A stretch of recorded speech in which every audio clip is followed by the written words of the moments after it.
47억 원. 반포동 아크로 리버파크. 한때 이 나라에서 가장 비싼 아파트 중 하나였습니다. 그런데 지금 그 아파트가 41억 원에 팔렸습니다. 앉은 자리에서 6억 원이 사라진 겁니다.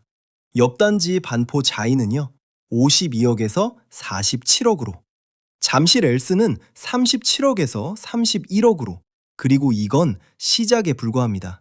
한 가지 묻겠습니다. 지난 12년 동안 이 시장에서 가장 많은 돈을 번 사람들이 누굽니까?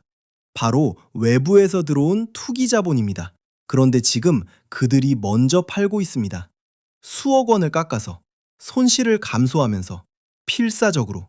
이익을 쫓는 데 있어 그 누구보다 내목한 자들이 왜 지금 이 순간 도망치고 있는 걸까요? 그들은 우리가 아직 보지 못한 무언가를 이미 보고 있습니다. 오늘 이 영상은 단순히 강남 집값 이야기가 아닙니다. 우리는 세 가지를 살펴볼 겁니다. 첫 번째, 이 자본이 어떤 구조적 허점을 이용해 지난 12년간 대한민국 부동산 시장의 가격 결정권을 장악했는지.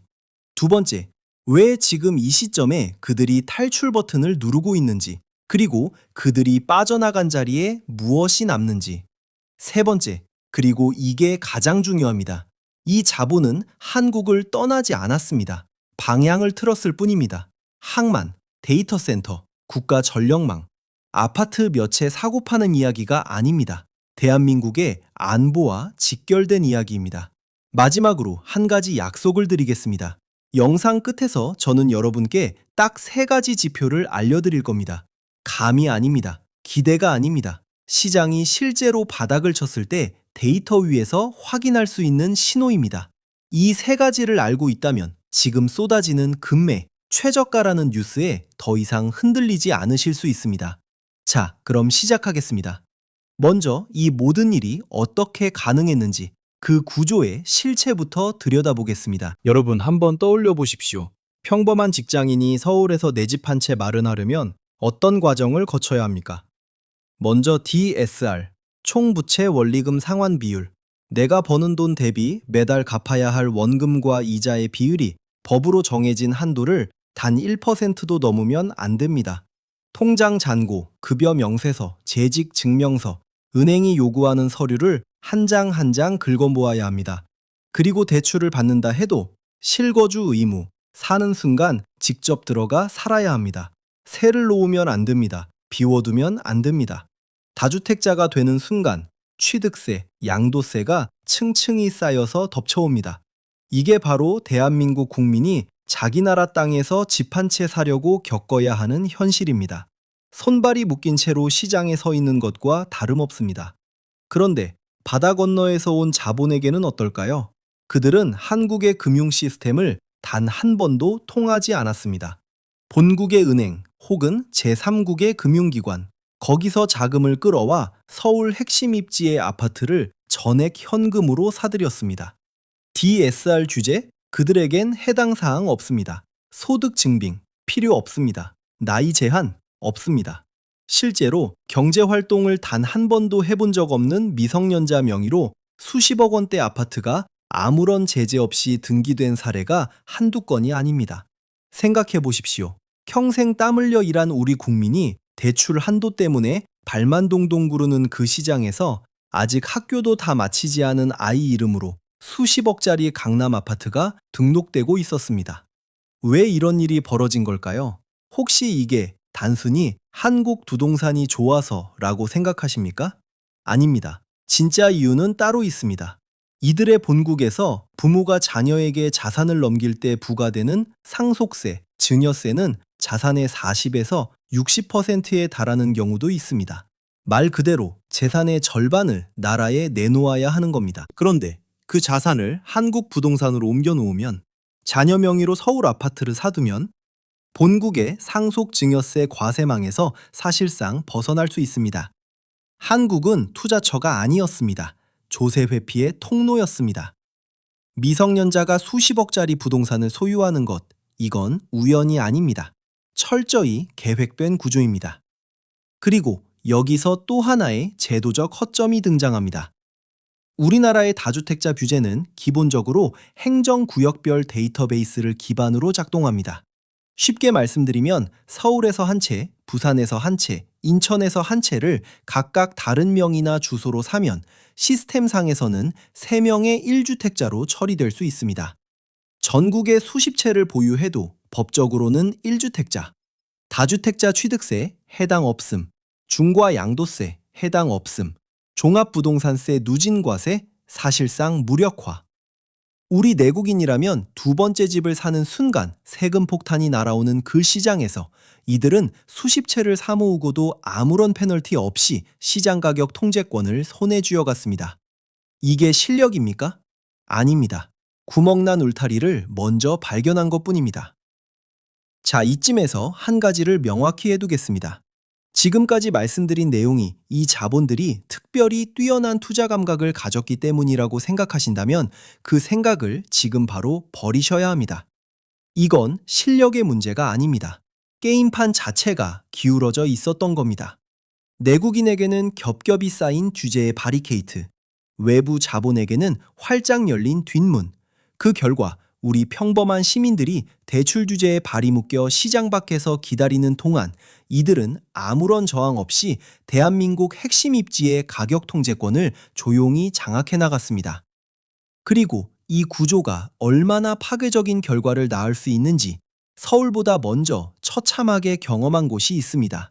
대한민국 남쪽 끝 제주도입니다. 이 자본이 서울로 오기 전 먼저 들른 곳이 있습니다. 대한민국 남쪽 끝 제주도입니다. 당시 정부는 관광산업을 육성하고 글로벌 자본을 유치한다는 명분으로 하나의 제도를 만들었습니다. 투자 이민제. 일정 금액 이상을 제주 휴양시설에 투자하면 영주권을 주는 제도입니다. 의도 자체는 나쁘지 않았습니다. 문제는 그 문턱을 너무 낮게 설계했다는 겁니다. 호주, 캐나다, 미국이 수십억 원의 높은 기준을 세워둘 때 제주는 그보다 훨씬 낮은 금액으로 문을 활짝 열어버렸습니다. 결과는 예측 가능했습니다.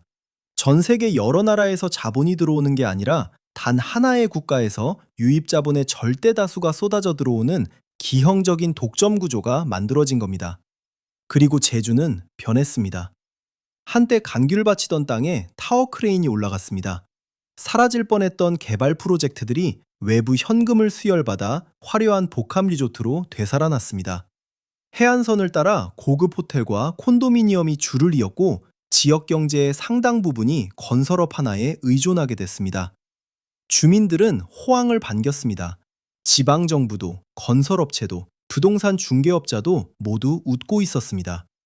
하지만 그 누구도 이 질문을 진지하게 던지지 않았습니다. 이 돈이 갑자기 멈추면 우리에게는 무엇이 남는가? 화려한 외관 뒤에는 아주 위험한 구조가 숨어 있었습니다. 사업자들이 쓴 방식을 살펴보겠습니다. 자기 돈은 전체 건설 자금의 극히 일부만 댑니다. 나머지는 PF 대출, 프로젝트 파이낸싱, 아직 완공도 안 된 시설의 미래 수익을 담보로 천문학적인 빚을 끌어오는 겁니다. 그리고 이 시설을 작은 단위로 잘게 쪼갭니다. 그걸 누구에게 팝니까? 노후를 준비하는 평범한 개인 투자자들입니다. 연 몇 퍼센트 확정 수익 보장이라는 달콤한 문구와 함께 사업자도 빚, 투자자도 빚, 이 구조가 유지되려면 딱 한 가지 조건이 필요합니다. 외부에서 관광객과 자본이 영원히 끊기지 않아야 한다는 것. 이게 바로 합법의 형태를 띤 폰지 구조입니다. 들어오는 돈으로 약속한 수익을 메우고 그 돈이 끊기는 순간 모든 것이 동시에 무너집니다. 그리고 그 순간이 왔습니다. 지정학적 갈등이 폭발했습니다. 절대 다수를 차지하던 단일 국가의 자본 유입이 한순간에 끊겼습니다. 타워 크레인이 멈췄습니다. 공사 현장이 조용해졌습니다. 공사 대금을 못 받은 하청업체들이 줄줄이 쓰러졌습니다. 분양 계약은 종이 조각이 됐습니다. 한 번의 지정학적 충격으로 제주의 부동산 생태계 전체가 도미노처럼 쓰러진 겁니다. 숫자로 이야기하지 않겠습니다. 사람 이야기를 하겠습니다. 평생 월급을 모아 확정 수익 보장 숙박시설에 노후 자금을 넣었던 분들 돌려받지 못했습니다. 타워 크레인 기사, 철근 작업자, 인테리어 업자, 일한 만큼의 돈을 받지 못했습니다. 지금 제주는 전국에서 미분양 비율과 경매 물건이 가장 많이 쌓인 지역 중 하나입니다. 완공도 되지 않은 채 방치된 건물들이 제주의 아름다운 해안선 옆에 흉물로 서 있습니다. 황금알을 낳는 거위라고 믿었던 그 섬은 단일 자본에 경제의 목숨줄을 통째로 맡겼을 때 어떤 결말을 맞이하는지 가장 처참한 방식으로 우리에게 가르쳐 준 겁니다. 그런데 이 자본, 제주에서 사라졌을까요? 아닙니다. 제주는 그들에게 실패가 아니었습니다. 베타 테스트였습니다. 대한민국의 규제 시스템이 어디까지 허용하는지, 어떤 구조로 들어가면 최대한 빠르게, 최대한 많은 자산을 쓸어 담을 수 있는지 제주에서 완벽하게 학습했습니다. 그리고 그 교훈을 가지고 지체 없이 대한민국의 심장부로 향했습니다. 서울. 그리고 거기서 전 세계 어느 부동산 시장에도 존재하지 않는 단 하나의 금융 시스템을 발견합니다. 전세 제도입니다. 자, 서울로 들어온 이 자본이 발견한 것이 무엇인지 말씀드리겠습니다. 전세 제도입니다. 전세가 뭔지는 여러분도 잘 아십니다. 집값의 70에서 80%에 달하는 목돈을 집주인에게 맡기고 살다가 계약이 끝나면 한 푼도 빠짐없이 돌려받는 제도. 한국에서는 당연한 일입니다. 그런데 외부에서 이 제도를 처음 마주친 자본의 눈에는 어떻게 보였을까요? 이자 한 푼 없이 빌려주는 거대한 자금. 집값의 70에서 80%를 세입자가 무이자로 대신 내주는 구조. 전 세계 어느 부동산 시장에도 이런 제도는 존재하지 않습니다. 그들에게 전세는 주거제도가 아니었습니다. 완벽한 레버리지 도구였습니다. 구체적으로 어떻게 작동했는지 숫자로 보여드리겠습니다. 강남의 아파트 한 채, 매매가 10억 원이라고 가정합시다.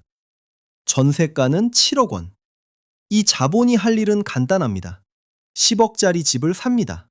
그리고 세입자를 드립니다. 세입자가 전세금 7억을 줍니다. 결과적으로 자기 돈은 3억만 들어간 겁니다. 그 3억으로 또 다른 집을 삽니다. 또 세입자를 드립니다. 또 7억을 받습니다. 그 돈으로 또 삽니다. 이 사이클을 반복하면 처음에 가져온 현금 몇억 원으로 수십 채, 수백억 원대 자산을 실질적으로 지배할 수 있습니다. 자기 나라에서는 땅 한 평도 영구 소유할 수 없는 사람들이 한국에서는 남의 돈을 지렛대 삼아 핵심 입지 아파트 수십 채에 완전한 소유권을 쓸어다 담았습니다. 그리고 이들의 매수 방식은 시장의 상식 자체를 파괴했습니다. 보통 집을 살 때는 어떻게 합니까? 시세를 확인하고 가격을 조율하고 최대한 싸게 사려고 합니다. 이들은 반대였습니다. 특정 단지의 매물을 시세보다 훨씬 비싼 가격에 싹 쓸어 담았습니다. 이 한두 건의 비정상적인 고가 거래가 실거래가 데이터에 찍히는 순간 그게 바로 그 지역 전체의 새로운 기준가가 됩니다. 집을 사려는 우리 국민들은 포털에서 실거래가를 확인합니다. 그리고 인위적으로 끌어올려진 그 숫자를 시장 가격이라고 믿고 울며 겨자 먹기로 받아들입니다. 이렇게 한 단지가 올라가면 옆 단지가 올라가고 한 동네가 올라가면 주변 동네가 올라갑니다. 대한민국 부동산 시장은 오랫동안 외부 투기 자본이 설계한 가격 신기루 위에서 춤을 추고 있었던 겁니다. 그렇다면 왜 지금 이 파티가 끝나고 있는 걸까요? 세 가지 충격이 동시에 터졌기 때문입니다. 첫 번째 충격, 이 자본의 본진, 중국 내부 경제입니다. 공식 발표되는 성장률 지표 뒤에 실물 경제의 실상은 전혀 다릅니다. 디플레이션의 늪. 수천만 채의 미분양 아파트가 전국 곳곳에 유령 도시를 만들고 있습니다. 지방정부 산하 특수법인들의 숨겨진 부채는 이미 임계점을 넘어섰습니다. 부동산 불패 신화가 깨졌습니다. 벼랑 끝에 몰린 투자자들에게 지금 가장 급한 건 수익률이 아닙니다. 생존을 위한 현금입니다. 서울의 아파트는 더 이상 자랑스러운 해외 투자 자산이 아닙니다. 당장 현금으로 바꿔야 할 생명줄이 된 겁니다. 두 번째 충격. 드디어 대한민국 정부의 규제망이 본격적으로 작동하기 시작했습니다. 느슨하기 짝이 없던 자금 출처 조사가 현미경 수준으로 깐깐해졌습니다. 편법 환치기, 불법 송금 루트도 하나씩 차단됐습니다. 그리고 결정타, 토지거래 허가제, 매수 후 직접 실거주해야 합니다. 생각해 보십시오. 이들의 투자 모델은 전세 보증금을 레버리지로 삼아 갭 투자로 굴리는 구조입니다. 그런데 직접 살아야 한다면 세입자를 들일 수 없습니다. 전세금을 받을 수 없습니다. 레버리지가 사라집니다. 그 자산의 투자 가치는 사실상 0으로 후렴합니다. 규제 하나가 12년간 작동해온 비즈니스 모델을 통째로 무너뜨린 겁니다. 세 번째 충격. 이건 세 가지 압박이 동시에 덮쳐오는 겁니다. 첫째, 역전세. 고금리가 이어지면서 전세 시세가 떨어졌습니다. 새 세입자는 이전보다 낮은 금액으로 들어옵니다. 그 차액을 집주인이 직접 채워서 돌려줘야 합니다. 돌려줄 돈이 없습니다. 둘째, 환율. 원화 가치가 하락했습니다. 서울 아파트 값이 원화 기준으로 그대로여도 달러나 위안화로 환산하면 이미 수십 %가 증발한 상태입니다. 가만히 앉아서 자산이 녹아내리고 있는 겁니다. 셋째, 그리고 가장 치명적인 것. 강력한 DSR 규제로 내국인 매수자들의 대출 한도가 대폭 줄었습니다. 이들이 수억씩 깎아서 금매를 던져도 그걸 살 수 있는 사람이 시스템적으로 사라진 겁니다. 팔고 싶어도 살 사람이 없는 시장. 이게 지금 대한민국 부동산 시장의 민낯입니다. 이건 이론이 아닙니다. 지금 이 순간 실거래 데이터에 찍히고 있는 숫자입니다. 반포동 아크로 리버파크 47억에서 41억. 반포 자이 52억에서 47억. 잠실 엘스 37억에서 31억. 가락 대림 14억에서 10억. 무려 32% 폭락. 서울 전체의 주인을 기다리는 매물이 8만 5천 건을 넘어섰습니다. 그리고 강남 3구 중 거래가 가장 활발했던 송파구. 한 달 동안 체결된 거래가 단 18건입니다. 수만 세대가 사는 그 동네에서 하루에 집 한 채도 안 팔린 날이 수두룩하다는 뜻입니다. 정리해드리겠습니다. 이 자본은 지금 탈출하고 싶습니다. 하지만 문이 잠겨 있습니다. 팔려고 해도 살 사람이 없습니다. 버티려고 해도 역전세와 환율이 자산을 갉아먹고 있습니다. 규제는 갭 투자의 숨통을 틀어막고 있습니다. 도망치고 싶어도 갇혀버린 방.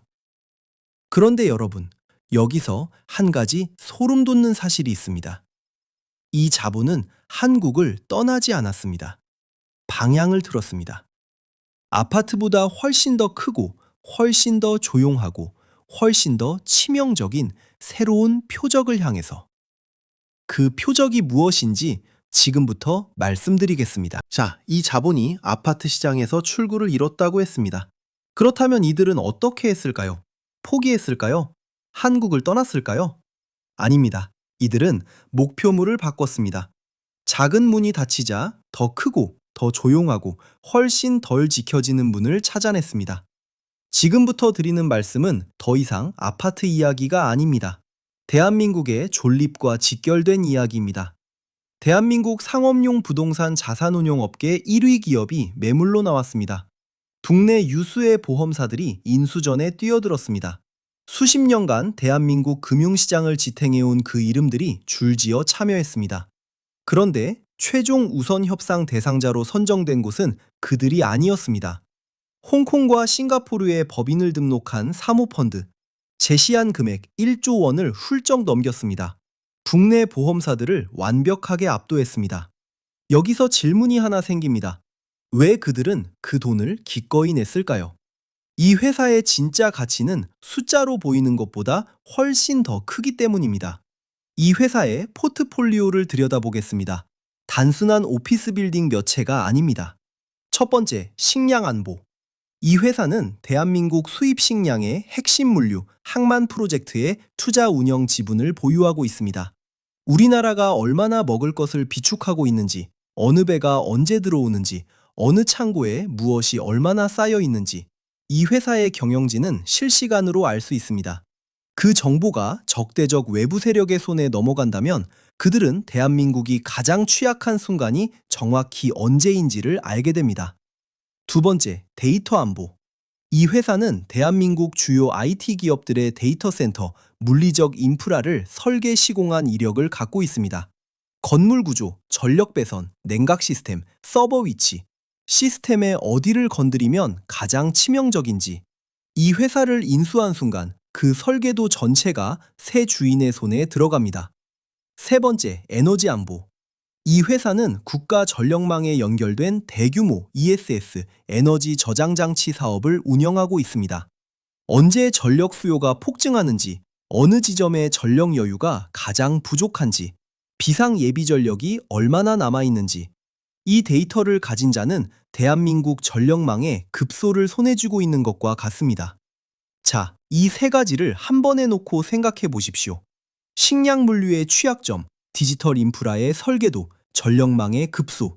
이 정보를 가진 세력이 만약 우리의 적대 세력이 된다면 미사일이 필요 없습니다. 군대도 필요 없습니다. 항구 봉쇄, 데이터 센터 마비, 선택적 정전. 이 세 가지만으로 대한민국 사회는 72시간 안에 완전히 기능을 잃을 수 있습니다. 단 한 명의 병사도 이 땅을 밟지 않고서. 이건 공상과학 소설이 아닙니다. 안보 전문가들이 비무장 인프라 공격이라 부르는 이미 검증된 전략입니다. 그리고 그 전략의 전제 조건, 지금 매각 테이블 위에 올라가 있습니다. 여기서 가장 아이러니한 사실을 말씀드려야겠습니다. 이 회사를 매각하는 과정에서 가장 큰 자금을 댄 투자자, 즉 팔아야 할 지분을 가장 많이 가진 곳이 어디입니까? 국민연금, 그리고 다른 공적 연기금들입니다. 여러분이 매달 월급에서 떼어낸 그 돈이 이 회사에 투자되어 있었습니다. 그런데 여기서 법적 딜레마가 생깁니다. 국민연금은 수탁자 책임 원칙에 따라 가입자의 재정적 이익을 최우선으로 보호해야 합니다. 외국 사모펀드가 북매 보험사보다 더 높은 가격을 제시했습니다. 그 가격을 거부한다면 국민연금은 수익 최대화 의무를 저버린 것으로 법적 책임을 질 수 있습니다. 실제로 국민연금이 안보상 이유로 전략적 기업의 외국 자본 인수를 저지하려 했을 때 주주가치 훼손을 이유로 대규모 소송에 직면한 전례가 있습니다. 국민의 돈이 국민의 안보를 파는데 합법적으로 동원되는 구조. 이 모순을 외부 자본은 정확히 알고 있습니다. 그리고 철저히 이용하고 있습니다. 이 사모펀드가 인수 후 어떻게 행동할지 예측할 필요도 없습니다. 그들의 전 세계 트랙 레코드를 보면 됩니다. 패턴은 매번 같습니다. 인수 직후 대규모 구조 조정, 핵심 인력 해고, 비핵심 자산 매각, 장부상 이익을 단기간에 끌어올립니다. 그리고 특별 배당, 실제 이익을 훨씬 초과하는 배당금을 합법적으로 본사로 송금합니다. 기업에 남는 건 미래를 위한 투자 여력이 완전히 고갈된 빈 껍데기. 그 껍데기를 다시 시장에 내다 팝니다. 그들은 이미 수익을 챙겨서 오래전에 떠난 후입니다. 이 모델이 대한민국 자산운용 1위 기업에 그대로 적용된다면 수조 원대 부동산 자산의 동시다발 매각이 시작되고 국내 상업용 부동산 시장 전체가 전례 없는 붕괴의 도미노를 맞이할 수 있습니다. 자, 이제 한 걸음 물러서서 전체 그림을 보겠습니다. 부동산 시장에서 갭 투자로 가격 통제권을 장악했습니다. 자산운용사 인수를 통해 국가 핵심 인프라 정보에 접근하려 합니다. 배터리 산업에서는 국가 보조금을 등에 업은 덤핑 공세로 1년 만에 국내 3대 배터리 기업의 시가총액 수십조 원을 증발시켰습니다. 이 세 가지가 동시에 진행되고 있습니다. 부동산으로 중산층의 자산 형성을 막고, 인프라로 국가 운용의 급소를 잡고, 산업으로 미래 먹거리의 싹을 자릅니다. 이걸 시장 경쟁이라고 부르십니까? 이건 경제전쟁입니다. 그리고 선전포고는 아무도 모르게 이미 오래전에 이루어졌습니다. 그렇다면 우리는 무엇을 할 수 있습니까? 그리고 개인 투자자로서 지금 어떻게 움직여야 합니까? 마지막 파트에서 말씀드리겠습니다. 자, 마지막입니다. 지금 이 순간 많은 분들이 이런 생각을 하고 계실 겁니다. 강남 아파트가 6억이나 떨어졌다고? 그럼 지금이 살 때 아닌가? 아닙니다. 이 생각이 지금 가장 위험한 함정입니다. 지금 매물을 던지는 사람들이 누굽니까? 12년간 이 시장에서 가장 많은 돈을 번 그 자본들입니다. 그들은 시장이 좋아서 파는 게 아닙니다. 살아남기 위해서 팝니다. 그 매물을 지금 받아드는 건 가장 영리한 플레이어가 필사적으로 빠져나오려는 자리에 자신이 들어가는 겁니다. 떨어지는 칼을 맨손으로 잡는 것과 같습니다. 칼이 멈춘 것을 확인한 후에 잡아야 합니다. 그렇다면 칼이 멈췄다는 걸 어떻게 확인합니까? 감이 아닙니다. 뉴스가 아닙니다. 전문가 예측도 아닙니다. 세 가지 데이터입니다. 첫 번째 신호. 경매 낙찰률이 50% 이하로 떨어질 때. 경매는 이미 시세보다 30에서 40% 낮은 가격에서 시작됩니다. 그 가격에도 사겠다는 사람이 절반도 안 나타난다는 건 시장의 실수요가 완전히 고갈됐다는 신호입니다. 지금 이 수치는 아직 그 수준이 아닙니다. 즉, 아직 바닥이 아닙니다. 법원 경매정보 사이트에서 누구나 실시간으로 확인할 수 있습니다. 두 번째 신호, 전세가율이 60% 위로 회복될 때. 전세가율이란 매매가 대비 전세 보증금의 비율입니다. 이 수치가 60%를 넘는다는 건 누군가가 실제로 살기 위해 그 가격을 기꺼이 지불한다는 뜻입니다. 투기가 아니라 실거주 수요가 가격을 받쳐주기 시작했다는 의미입니다. 지금 서울 주요 지역의 전세가율은 아직 이 기준 아래입니다. KB부동산과 한국부동산원에서 매달 공개됩니다. 세 번째 신호, 6개월 연속 신고가 거래가 단 한 건도 없을 때.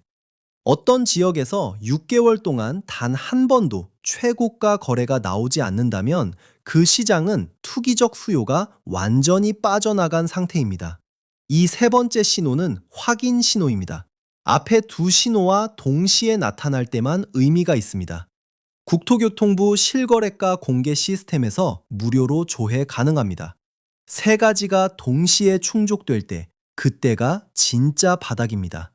그렇다면 지금 당장 무엇을 해야 합니까? 세 가지입니다. 첫째, 현금을 지킵니다. 지금 이 시장에서 가장 강력한 자산은 아파트가 아닙니다. 유동성입니다. 모두가 현금이 없어서 쩔쩔맬 때 현금을 가진 사람이 게임을 지배합니다. 둘째, 세 가지 신호를 모니터링합니다. 예측하려 하지 마십시오. 데이터가 신호를 보낼 때까지 기다리면 됩니다. 셋째, 포모를 무시합니다. 앞으로 몇 달 안에 지금이 마지막 기회, 금매 쏟아진다, 이 가격엔 다시 못 산다는 뉴스가 반복될 겁니다. 그때마다 떠올리십시오. 지금 파는 사람이 누구인지. 지금은 행동할 때가 아닙니다. 준비할 때입니다. 그리고 마지막으로 개인의 문제를 넘어서 반드시 짚어야 할 것이 있습니다. 지금 이 구조가 반복되지 않으려면 두 가지 제도적 변화가 필요합니다. 첫째, 미국의 CFI-US, 일본의 외환법과 같은 국가안보심의기구를 설치해야 합니다. 핵심 인프라와 관련된 외국 자본의 인수에 대해 금융적 조건이 아닌 안보적 관점에서 거부권을 행사할 수 있는 법적 장치가 필요합니다. 홍콩 법인이든 싱가포르 펀드든 자본의 실질 출처와 통제 구조를 들여다볼 수 있어야 합니다. 둘째, 국민연금의 투자 지침에 안보선 원칙을 명문화해야 합니다. 수탁자 책임과 국가 안보가 충돌할 때 관리자가 안보를 선택해도 법적 책임을 지지 않도록 하는 방어 조항이 필요합니다. 이 두 가지 없이는 지금 논의한 모든 위협이 합법적인 경로로 반복될 수 있습니다. 마지막으로 한 가지 장면을 떠올려 보시기 바랍니다. 지금으로부터 몇 년 후 이 시장이 진짜 바닥을 찍고 다시 회복하기 시작하는 그 시점. 그 순간 두 종류의 사람이 있습니다. 한 사람은 오늘의 이 영상을 기억하고 세 가지 신호를 기다렸습니다. 현금을 지켰습니다. 포모에 흔들리지 않았습니다. 그리고 시장이 바닥을 확인하는 순간 준비된 자본을 들고 입장합니다. 또 한 사람은 지금이 기회라는 말에 흔들려 떨어지는 중간 어딘가에서 들어갔습니다. 그리고 시장이 회복을 시작하는 그 순간에도 아직 물속에서 헤어나오지 못하고 있습니다. 시장은 반드시 바닥을 만듭니다. 그건 확실합니다. 하지만 그 순간 당신은 어느 쪽에 서 있겠습니까?